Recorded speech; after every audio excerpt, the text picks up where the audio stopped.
Good morning, good afternoon, good evening, and thank you for joining us for the 200th episode of Industry Insights hosted by Veeam. It's hard to imagine. It's been 4 years since we first started doing these. And so thank you for joining us. For hopefully many of you have been with us since the beginning or on the way. So we decided to invite a special guest. The Industry Insights series started with let's go grab external data, internal data, industry trends, and then try to make those actionable and insightful for the kids at home. And so what better way to celebrate 200 than to do that with some research that was done by Foundry? We had a champion co-sponsor. Alan, I don't know how to describe your advocacy of this particular project, but joining us today, Alan Baptista from the global marketing team at Veeam and the champion of the Foundry research. Welcome to the show, Alan, and tell us a little bit about yourself and where you're coming from. Absolutely. Thank you for that. And it's an honor and a pleasure to be here and be the 200th episode. I feel, I'm waiting for the cake to come out.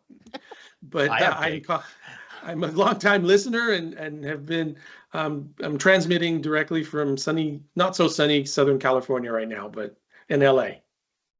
Fantastic. Well, we've been talking about this, and this is obviously a very, very hot topic. We've been hearing about it for a while on, oh man, these licensing changes are going to really change my model, and what am I going to do about it? So Foundry went off and surveyed 550 enterprise CIOs. So these are enterprise, meaning organizations greater than 1,000 employees, 550 IT leaders, CIOs that are responsible for their overall infrastructure strategies.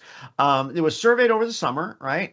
And so the idea was, how bad is it? What is it going to cost you?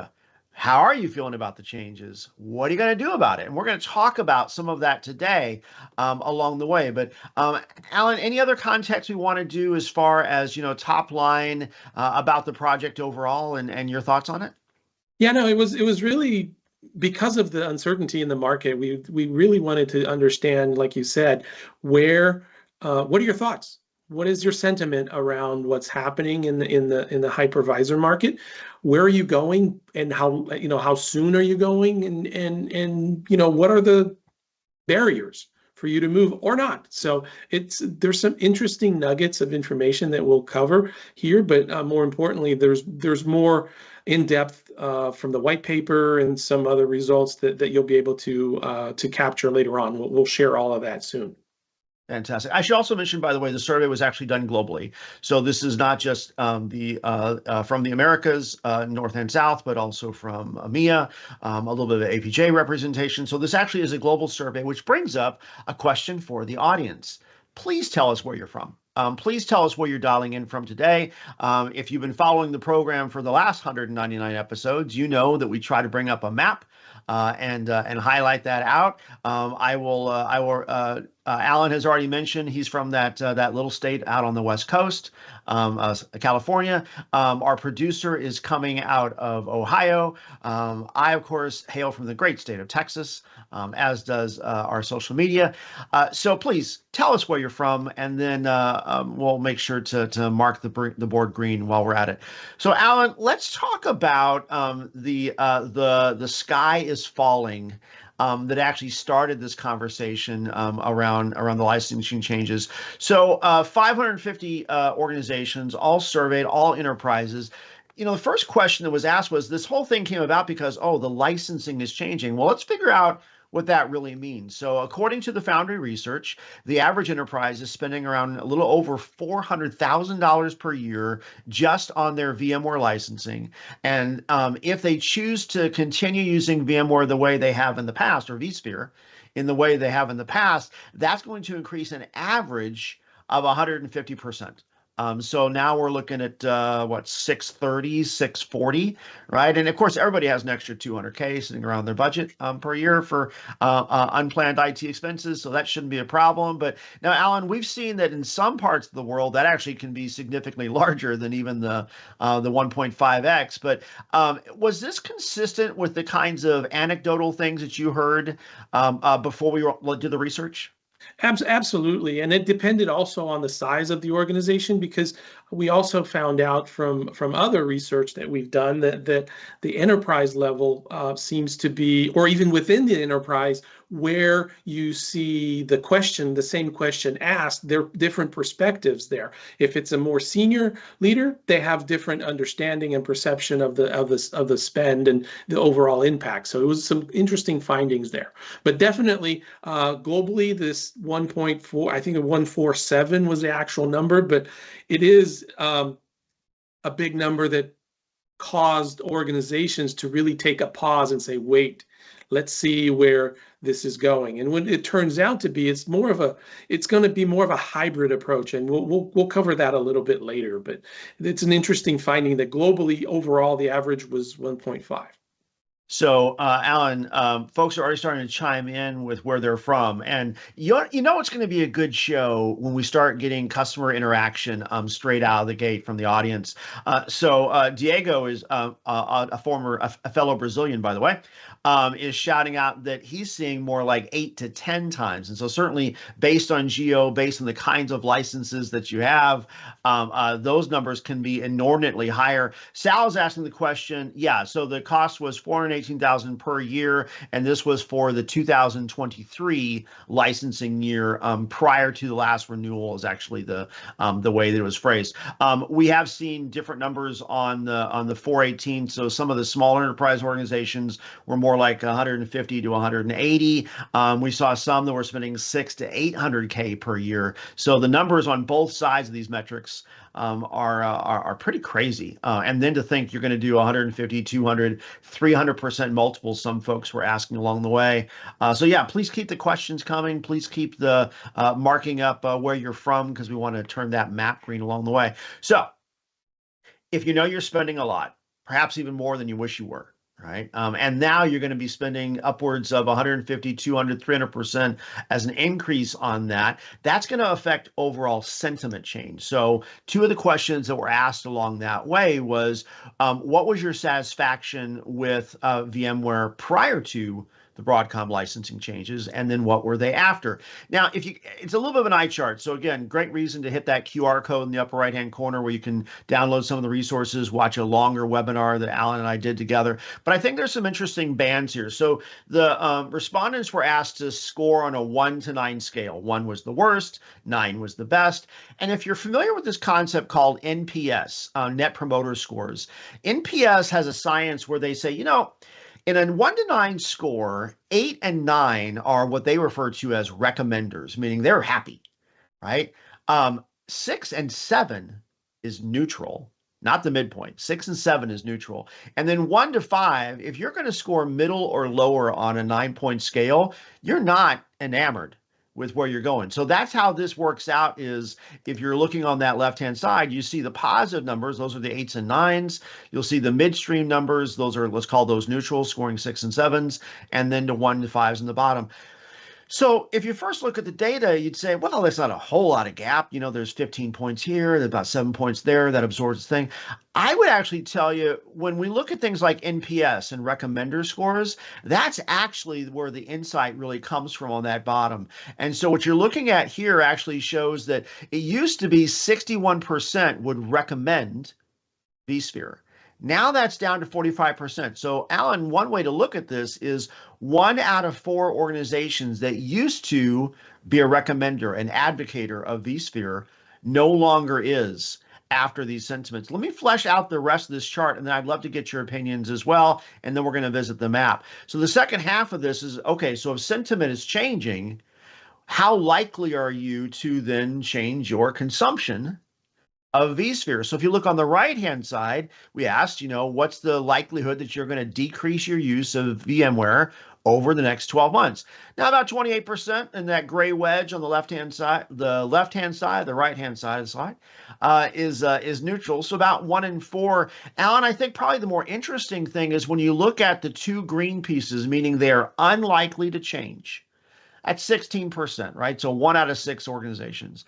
Compared with the red and the orange, they are likely to change 56%. It's a 4-to-1 ratio between those that are likely to decrease versus those that aren't, this kind of starts to feel like a quantifiable proof of what we've been hearing for quite a while, which is I'm less happy than I was, and yeah, I'm planning on reducing my consumption. Alan, can I get an amen on that one? Yeah, absolutely. And one area that you just mentioned there, the reduction too. We don't expect VMware to completely cease to exist. One thing that we're seeing, and even within Veeam itself, is a hybrid approach. So there are some key environments that are going to remain VMware centric. So it's really the aspect of, okay, because of this additional investment that we're going to have to make, let's truly see what is VM required and what can vSphere required and what can we transition off of that. What are the other considerations? What are some of the other tools that we could utilize to offset some of that? So I think there's going to be a hybrid approach where we're really going to see the reduction that is quite obvious in these results, but where they're going is going to be an interesting aspect. Time will tell. Yeah. And we're going to cover that in just a few seconds, but I want to get to the map first. We've been asking people to chime in. So let's go ahead and bring up the map. And we have started to make some headway on turning the world green. So let's see. So far we've got, I see New York in the upper right-hand corner. So they've represented since then. California. So you and some of your neighbors are coming in. Texas is still representing. My neighbors to the south. Good morning to my friends down in Mexico. Absolutely. Brazil in the house. I saw that earlier. Well, so we'll be back there. I promise. We'll cover South America in just a minute. But we got to cover the old country first, right? So over in Europe, we got Germany. We got Switzerland representing as well. So thank you for that. And as you foreshadowed, yes. There you go. Representing. There you go. And I'm pretty sure that's Diego for sure. And then maybe Diego's got some buddies that are there. I was actually in Brazil just a few weeks ago. So I think I've been there since you've been there. So I hope you'll be jealous. All right. Let's see what else we got. So we've also got Egypt representing for Africa. So thank you for that. India is in the house as well. And then we also got a comment from Hanny on basic support plan decreasing the financial impact. Yeah, so that brings up a good point. So for some folks, it won't be about they're going to get rid of their hypervisor, but they might be reducing their tiers of what those capabilities are, or they're reducing their support plans in order to mitigate some of those costs as well. That's actually some of the stuff, great insight, Hanny, that you'll see in that white paper as well. So let's keep going with the conversation. We see that sentiment is dropping. We see there's an interest in or a likelihood to decrease usage in some way for consumption. Now let's look at what that actually looks like. So we were one of the questions that Foundry asked was around, okay, so what are you going to do for this very next renewal? Right? Say, yeah, we know that in long term you're probably going to make some changes, but what are you doing for this very next one? Alan, I think it's interesting, 47% of respondents said we're basically going to renew what we got, right? So they're not ready to pull all their triggers yet. They haven't moved their workloads yet. So they're going to end up paying for at least one more year at near current quote. And that is tough, right? You already know that it's more than you want to spend, and yet for at least 1 year. Now in Texas, Alan, we call that blood money, but we can't actually use that phrase outside. Only about 9%, they're still working on their policy. Diego chimes in on, looking for alternatives. Yeah, keep those comments coming. So, and you're going to see what those alternatives are on the right-hand side of the slide. But first, Alan, I think it's interesting. About half of folks are just going to go ahead and cut that check one more time as is. But we are seeing around 36 to 39%. Some folks have already started moving workloads onto other hypervisors in the data center. Those are green. Other folks are already starting to move some of those workloads into cloud infrastructure, so Amazon, Azure, et cetera. Those are in blue. And I can go and flesh that out. Let's look at how those greens and blues are kind of netting out. Top choice right now, on-prem, looks like it's Hyper-V, including Azure Stack HCI. Top choice of clouds right now, AWS. Is where they're looking. And then you can kind of see it's a really interesting back and forth. We see some Oracle, we see some Red Hat, we see some Azure. We see some VMware on those clouds. We see some Nutanix, some Proxmox. There is not a single, this is obviously where we're going next. Alan, what are your thoughts on the split decision on the left, and then really let's just call it just rapid diversification that we're seeing on the right. Absolutely. There's a couple of thoughts there. On the left side, it really demonstrates that I guess the first year is an evaluation period, right? Is where organizations are really taking that look and seeing, okay, we'll just kick the bucket down the line. We'll just bite the bullet right now and truly evaluate how, and even test, really. They'll start exploring some of these options on the right-hand side of, is Nutanix the right approach? Is Hyper-V maybe the choice? Or maybe we piggyback on some of the cloud migration that's happening within organizations? Do we, okay, this is just another aspect that is going to a cloud situation. So those are evaluations that I think are going to happen this coming year. Absolutely. Thank you for that. Okay, so if you think about, okay, what hypervisor am I going to go to? Am I going to stay on-prem? Am I go to cloud?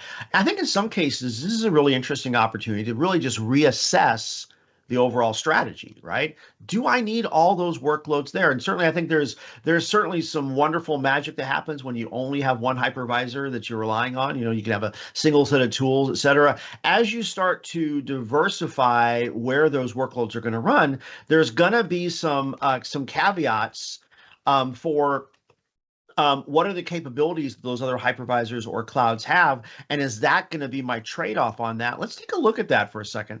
So organizations were asked, let's go ahead and get this big because I know this is an eye chart. What are the top challenges with migrating? And it looks like for a lot of folks, the main concern is that the management tools may not, that they were using for managing their single hypervisor in vSphere may not translate across, or that maybe the other hypervisors or clouds don't have quite the breadth of capabilities or depth of capabilities that they're used to on that really mature, well-grounded, highly proven vSphere platform. What are your thoughts on that, Alan? It can be a mixed bag, right? It's really, you have to determine, first of all, what is the core requirements that you need from a managerial, from a management perspective, from a workload distribution prospect, and even considering your backup. Is it covered in those aspects? So there are certain elements that are kind of apparent in concerns that these organizations are having, and then the capability parity, I think, is probably the top mindset, but that could be diminished if you really don't need a bazooka to kill a fly, right? Just reassess what you really need and take it from there. And with this transition, I think many of the hypervisor alternatives are coming up to parity and are diligently working to make sure that the core aspects that are needed for managerial responsibilities or for coverage and for that parity to really be heightened and be shortened and be reduced, I think, in the coming year, especially as people are evaluating their alternatives. Really look at roadmap conditions for these vendors that you're considering.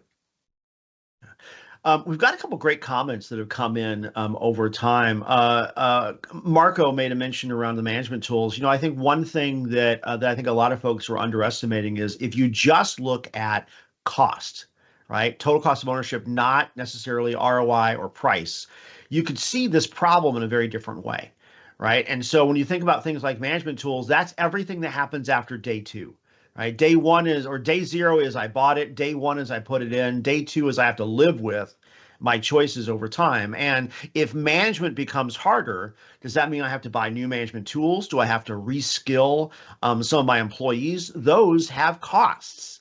And in fact, Diego brings up a question. Do you think maybe Broadcom rolls some of this back as customers flee? I don't think they will. Now, I'm not in Broadcom's strategy team. I'm in Veeam's.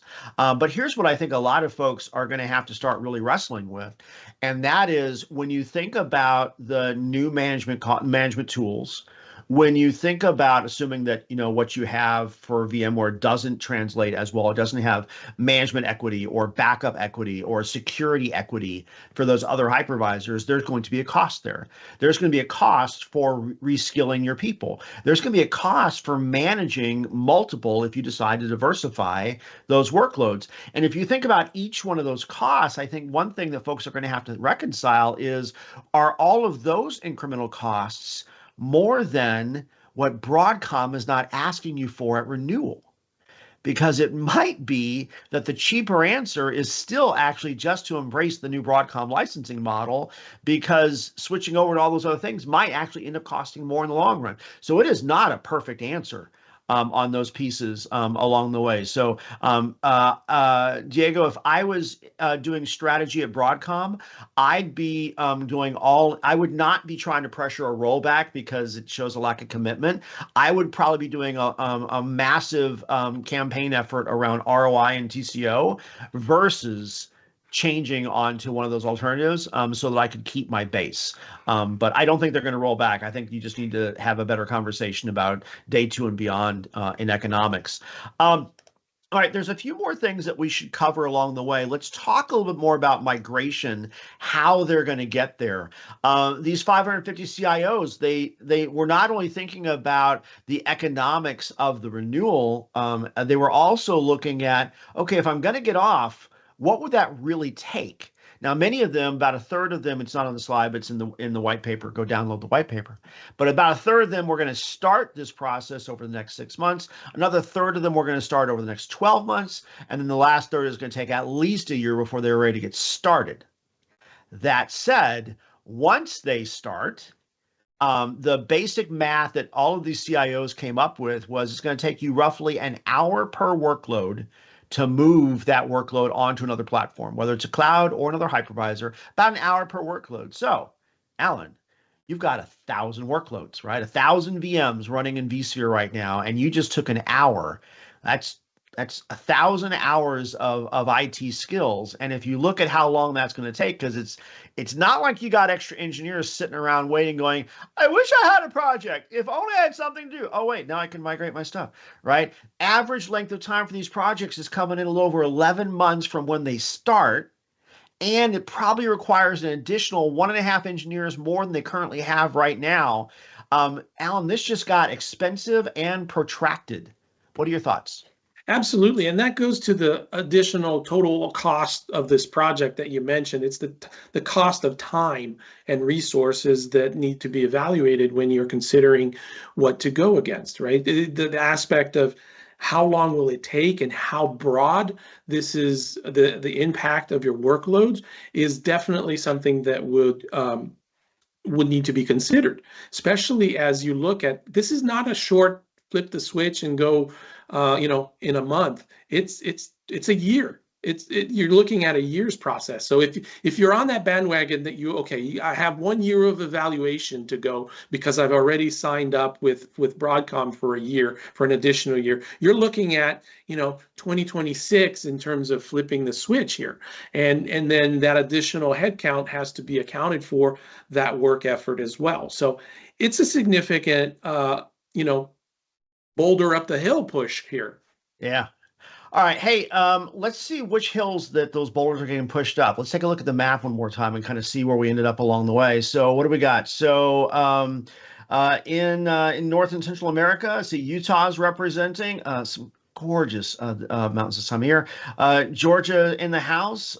Michigan is representing, because if you have Ohio, you got to have someone representing from Michigan. I mean, it's just kind of a requirement. Europe, we got Florence, Italy. I have only been to Rome. Got to visit Florence. UK, always a good time. Portugal's in the house as well. And if we go a little bit further south, what do we got? Okay, my geography may be failing me there, but I'm pretty sure that's Morocco. And then, yeah, so again, thank you for everyone who's joining for today.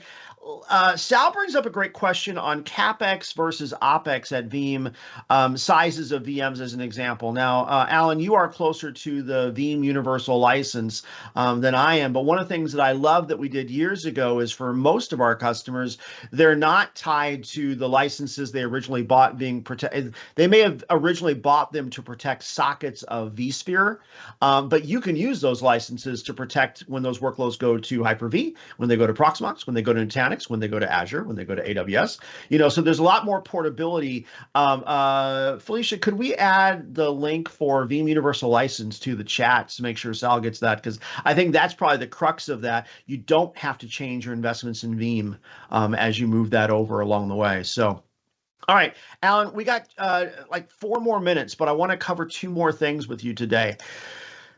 We know they're going to change.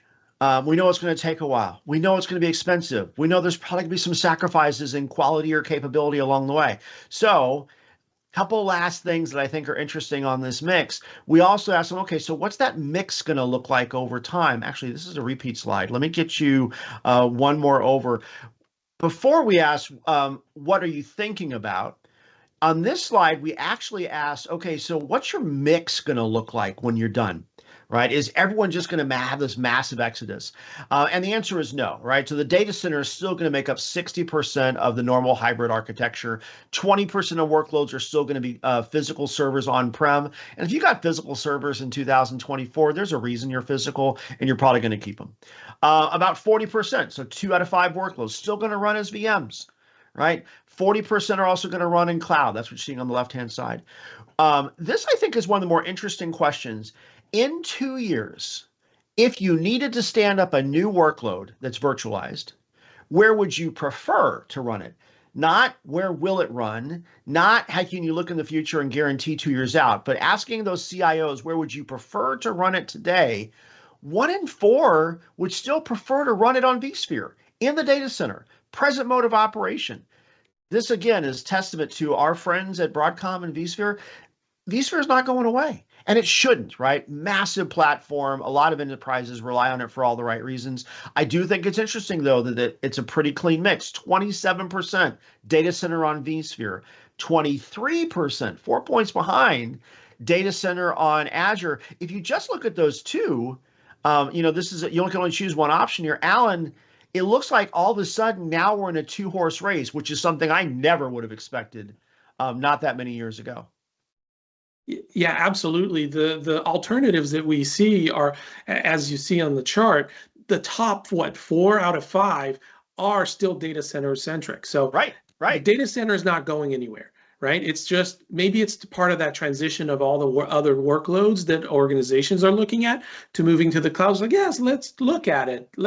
Consider the cloud. So it's very impressive on how much the data center is still a very strong player. And yes, we've seen that Nutanix is a strong player. We see that Hyper-V and Azure Stack are alternatives as well because of just their enterprise presence. But we also see from an SMB perspective, Proxmox also as a strong contender. We've heard from several of our prospects and customers too. So it's up in the air, I think. This is really going to be an interesting couple of years to come. There's one more up in the air thing that I think is really interesting, and that is we asked organizations, what tool do you expect to use to get from where you are to what you're going to do next? And I think that one's really interesting. 4%, the little yellow wedge in the bottom, I don't know yet. And then it's literally a 3-way tie. Right. So starting from the bottom up, about 25% are thinking about a purpose-built third-party migration tool. And I will tell you from my experience in this industry, most of those third-party migration tools are a wrapper provided by a GSI or a VAR or a consultant, and they're using underlying technologies underneath that. There aren't that many purpose-built tools for migration in the environment. About the blue wedge in the top, 27% of folks are saying we're just going to move the data over and not the whole server. I think that's interesting when you're going to refactor, right? So if you're going to go from, say, server to serverless, going like a Kubernetes architecture, yeah, you move the database over, but then you refactor the app that's on top of that. If you were doing something like a file workload, I can kind of start to see that, but now you're starting to work with things like permissions and groupings. Great way to clean house. Going to take you longer. And then Alan, a little bit of self-serving here. That last remaining 27% in the beautiful color of green Veeam, they're going to use their backup solution, right? So for years we have been backing stuff up that was physical or virtual, and then restoring it to someplace different. Often we talk about this for disaster recovery, right? Your primary data center has gone down. You're going to have to put it on different metal, on a different hypervisor, put it up in the cloud, put it up in a managed service, whatever. So we do that transformation for you.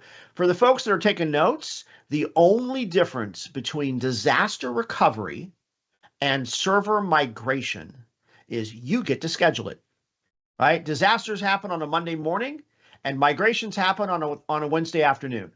Right, but that idea of transformation and then simply standing it up on atypical or dissimilar infrastructure, there is no difference between disaster recovery and migration except you get to schedule it, which means you can use your backup tools if they know how to do that kind of thing, of which Veeam is one of just a few.